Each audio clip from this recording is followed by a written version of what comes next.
মশাই, আমরা একটি মানুষ জোগাড় করেছিলাম খাওয়ার জন্য, কিন্তু অন্য ভূতে তাকে নিয়ে পালিয়েছে। রাজা মশাই, আপনি এর বিচার করুন। ভূতে কি করে নিয়ে পালানো? আমরা মানুষের কোন অংশ খাবো তাই নিয়ে ঝগড়া করছিলাম, তখনই অন্য ভূতে মানুষটাকে নিয়ে পালিয়েছে। তোরা ঝগড়া করেছিস, তোরা বুঝবি।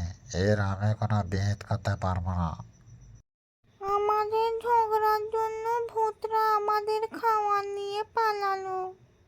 হ্যাঁ রে, আমরা যদি ঝগড়া না করতাম, একসাথে থাকতাম, তাহলে এটা কখনোই করতে পারতো না।